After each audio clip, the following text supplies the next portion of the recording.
Welcome back, Sarah Schreiner joining us from Exposure Kamloops. Welcome back to the show. Thank you for having me. I like your bow. I was decorated by Holly in the back room, just like a Christmas tree. In the green room, yes. Yes. It's quite small, but I'm glad that you wore it. It's very small. No, really, it's good. It's Christmas spirit material, right? That's right. Yes, so Okay. we are returning to our monthly photo challenge. We're going to start with last month's challenge, which was taking photos of groups or people in your subjects. People in groups. So trying to get ready in the fall, everybody does family photos, getting ready for Christmas. Yes. So we tried to do a group challenge. Now, there weren't a lot of participants this month because I think you're all afraid of people. Okay. So you got to get out there. Now, this one is hilarious. This is Chelsea Ingram. Her kids are crazy. I met them. I didn't believe her, and then I met them, and they are totally nuts. So this is a great photo of them because they are exactly that. Yes. And I love the way she captured them. You totally get the essence that her life's a little nuts. And it's really all about capturing them the way they are in real life. Who they are. You don't want the pose shot. That's so You want a little bit, but right? you want to be able to look at a photo and tell something about your subject. the That's really character. important Yes. photography. Yeah. So this is by Robbie McAfee. It's adorable because I know this family personally. Are these guys all siblings? They're all siblings, all four of them. It really shows the relationship between them. Now, she overexposed a tiny bit. She did something really hard. She's shooting, 11:30 in the morning. I'm guessing from the light in here. You need to be really careful if you're going to shoot portrait photography about the light. And if you're going to shoot at 11:30 in the morning, you need to use a flash to fill in the faces so that you don't get those hot spots on the side. Okay.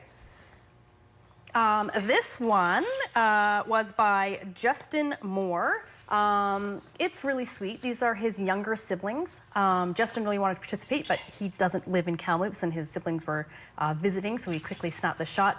I love that they're not facing each other. They're looking out over the lake, and of course, Justin is well known for his sunflares, and of course, again, he did a really good job with that there. Beautiful shot. Now, this one is by Diane Fleming. I love how she's trying to capture the relationship between, I'm suspecting it's grandma and her grandson. The only suggestion I would make is if you're going to photograph an adult with a small child, make sure you're on the side of the child. All right, so that the adult's not blocking. But I love the way that he's looking up here. Right. It's a great attempt. Good tip, though. And then this one is by Lynn Borrell. It's a great example of a group photo. So Lynn actually went out and did a group photo, or submitted one she'd already done. I like the way that she hasn't completely created a box. She's angled the kids down on the bottom, and the little guy in the front is a little bit further forward than everybody else, so it's giving your eye somewhere to go. So she did a great job there. The use of color here or there was also very effective, right? And then Susan Shaw took this one, and it's adorable. It really Adorable. is. Really is. The way that he's just looking back at her over his shoulder, and Dad's focused ahead, and the connection between them is really very sweet. Is that somewhere in Kamloops, that one? I don't know. I'll have to ask her. I know, Get her it's a to tell great me. shot. So that was shooting with subjects. And that's Shooting not your with favorite group. So that's not your favorite either, right? No, You're a I love landscaper. groups. No, I'm not a landscaper. You're the opposite. You're the opposite. I think we're struggling because there's so many landscape photographers in Kamloops. Yes. I'm a terrible landscape photographer. I Do wanna not get ask me to switched. take a landscape. I'm terrible at it. I'm a portrait photographer. Yeah. So send me in portraits. So that's why all of the challenges, they're all portrait challenges, helping people learn how to take portraits. Which brings us to this month's challenge. So in December, there is a ton of prop photography because everybody is doing Christmas mini sessions. So I'm not a prop photographer in general, but I do use them. So the thing about prop photography is make sure that your subject is still the star of the photograph. Don't overdo it. Don't surround your subject with so many things that you're no longer looking at the subjects themselves. So here it's a simple blanket, Hudson's Bay, very Canadian, in a field. So really 3 simple little pieces, the toque, the mittens, and the blanket, and you're still really looking at the kids. Did you take this? Yeah, these are all mine. Yeah, these are all mine. So here is another example of creating a portrait designed around a prop. So here we have the 1967 Mustang. In this case, what's really important to note is that all the pieces belong.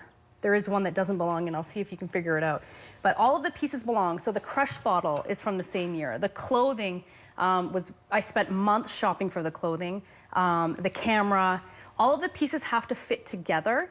And I was very careful with the clothing not to make it costumey.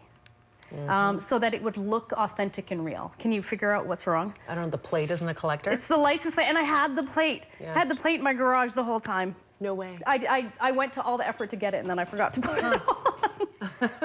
Okay, and then here again, prop photography, but it makes sense. I didn't overdo it. I didn't take it too far. Now, all the pieces belong. It's really important to make sure that all the pieces belong together, that the colors go together. A lot of times when you see prop photography, there's jarring pieces in there that don't belong. It can be really hard to get prop photography wrong, and I have gotten it wrong many, many times. It's really quite difficult to do. Okay, we've got about 30 seconds. How are we doing here? Christmas, here we go. This Christmas, this is really busy, but it's adorable, it's fun. Those are my kids. Sitting around the fire roasting marshmallows. If you're going to do mini sessions for people, give them an activity, let them participate with the products. Okay. And then again here, this is this year's Christmas mini sessions. Really simple. It's just a sled with a Christmas tree on it and the kids standing around it. Can be really simple. Oh, cute. And here you go. Merry Christmas from my family. You. That is me and my husband. Looking all adorable. Is that on your cards for Christmas this year? This is from 2 years ago. Oh, I love it. That's when very we were sweet. still cute. My kids were still little and adorable. And willing to get their now picture they're teenagers taken. and they're like, no, I don't want I'm there. to be on your Christmas card. I know. I'm also famous for doing Christmas cards and then addressing them and never mailing them. Really? So really, I did that, but nobody got them. Well, they just saw it now. And now they've seen it. Sarah, thank you for being here. If you would like to take part in the prop competition, or the photo challenge rather, certainly you can do so. Information is on the screen. You can also go to Facebook and check out Exposure Kamloops as well. Merry Christmas to you. And to you. Yeah, thank you. Quick break. We'll be back in 2 minutes with Sean Turner from River City Nissan. Stay with us.